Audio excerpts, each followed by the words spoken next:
High বন্ধুরা, পায়েল কিচেনে সবাইকে স্বাগত। আজকে আমি আপনাদের মাঝে নিয়ে এলাম পুঁই শাক দিয়ে পাঙ্গাস মাছের পাতুরি, যেটা খেতে অনেকই মজার এবং দুর্দান্ত।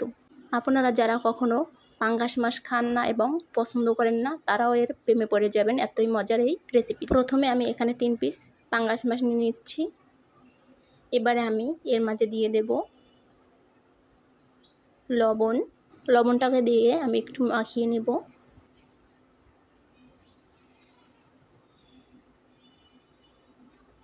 এবারে আমি এর মাঝে দিয়ে দিচ্ছি 1 টুকরো লেবুর রস। আমি এখানে লেবুর রস দিয়ে দিচ্ছি যাতে পাঙ্গাস মাছের যে একটা বাজে ফ্লেভার আসে সেটা না থাকে। আপনারা অনেকেই আছেন যারা পাঙ্গাস মাছের এই বাজে ফ্লেভারের জন্য এটা পছন্দ করেন না, তারা অবশ্যই এভাবে লেবুর রস এবং লবণ দিয়ে কিছুক্ষণ মেখে রেখে দেবেন, তাহলে এর ফ্লেভারটা থাকবে না। আমি এভাবে লেবুর রস এবং লবণ দিয়ে 15 মিনিট রেখে দেব। অন্য পাশে আমি একটি কড়াইতে সামান্য কিছু তেল দিয়ে দিচ্ছি।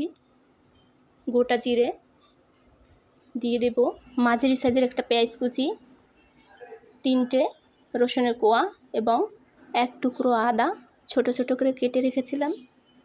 এবারে আমি এগুলোকে একটু ভেজে নেব। দিয়ে দেব 2-3টে শুকনো মরিচ। এবারে আমি এগুলোকে হালকা ভেজে নেব।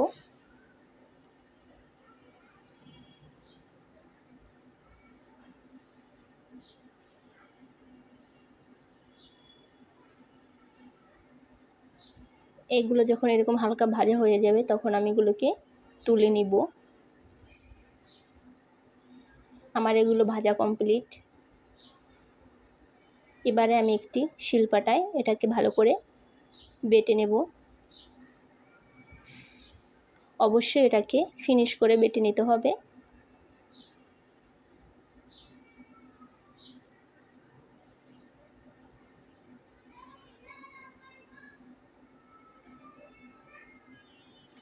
আমার এখানে এটা বাটা হয়ে গিয়েছে। এবার এটাকে আমি তুলে নিব। এবারে আমি সেই মাছ 3 টুকরাকে ভালো করে ধুয়ে নিয়েছি। এবারে দিয়ে দিচ্ছি সামান্য লবণ এবং সামান্য হলুদ গুঁড়ো। এবারে আমি এটাকে ভালো করে মেখে নেব।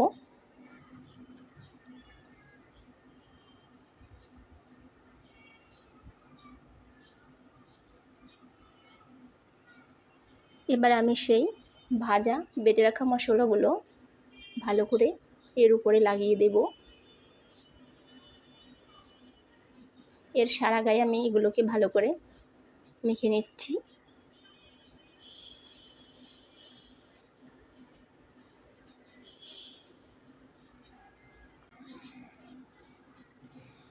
এগুলো মেখে রেখে আমি কিছুক্ষণ রেখে দেব।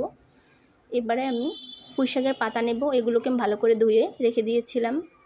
এবারে আমি পুঁই শাকের পাতা এগুলোকে ভালো করে মশলা লাগিয়ে এটাকে আমি ভালো করে মুড়িয়ে নেব। চারপাশে পুঁই শাকের পাতা দিয়ে এভাবে ভালো করে আমি এটাকে মুড়িয়ে নেব। আমার পুঁই শাকের পাতাগুলো এখানে ছোট ছোট হয়ে গেছে। আপনারা অবশ্যই বড় দেখে পুঁই শাকের পাতা নেবেন, তাহলে এটা করতে ভালো হবে।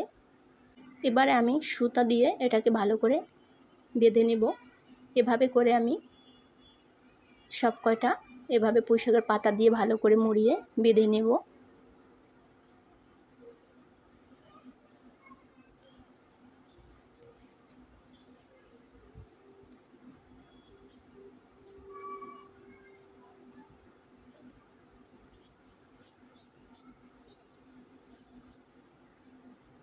আমার এখানে সবগুলো বাঁধা হয়ে গিয়েছে। এবার আমি সেই তেলের মাঝেই এগুলোকে দিয়ে দেব। এখানে বেশি তেল দিতে যাবেন না, কারণ এমনিতে পাঙ্গাস মাছে অনেক তেল বের হয়। এবার আমি ঢাকনা দিয়ে ঢেকে রেখে দেব কিছুক্ষণ। এবারে ঢাকনাটি তুলে আমি এটাকে উল্টিয়ে দেব। দেখুন এতে কিছুটা জল বের হয়েছে। এবারে আবারও ঢাকনা দিয়ে ঢেকে আবারও কিছুক্ষণ সিদ্ধ করে নেব। এটা জলটা টেনে এসেছে। এখন আমি এটাকে আবার উল্টে দিয়ে আবারও কিছুক্ষণ এভাবে ঢেকে দেব। এভাবে করে আমি 20 থেকে 25 মিনিট একদম নর্মাল আছে এভাবে আমি এটাকে ভালো করে সিদ্ধ করে নেব এবং পুরোপুরিভাবে ভেজে নেব। আমার এটা কমপ্লিট। এবার আমি এর গাড় থেকে সুতাগুলো ছাড়িয়ে নেব। এবারে মাছের গাড় থেকে পুঁইশাকের পাতা সরিয়ে নেব। দেখুন এর কালারটা কত সুন্দর হয়েছে। এটি দেখতে যেমন কালারটা লোভনীয় হয়েছে, খেতে অসাধারণ হয়েছে। যারা কখনই পাঙ্গাস মাছ খান না এবং পছন্দ করেন না তারা এর প্রেমে পড়ে যাবেন। এত মজার এই রেসিপিটি। আমি নিজেই পাঙ্গাস মাছ একদম পছন্দ করি না, খেতে পারি না, কিন্তু এই রেসিপিটি খেয়ে আমি বারবার এভাবেই তৈরি করে খাই। আশা করি এই ভিডিওটি আপনাদের ভালো লেগেছে। অবশ্যই ভালো লেগে থাকলে একটি লাইক ও কমেন্টস করে জানিয়ে যাবেন। আর আমার চ্যানেল নতুন হয়ে থাকলে অবশ্যই আমার চ্যানেলটি সাবস্ক্রাইব করে দেবেন। এবারে আমি বিদায় নেব। দেখা হচ্ছে অন্য কোনো রেসিপির সাথে। সে পর্যন্ত সকলে ভালো থাকবেন, সুস্থ থাকবেন। Tata, bye bye.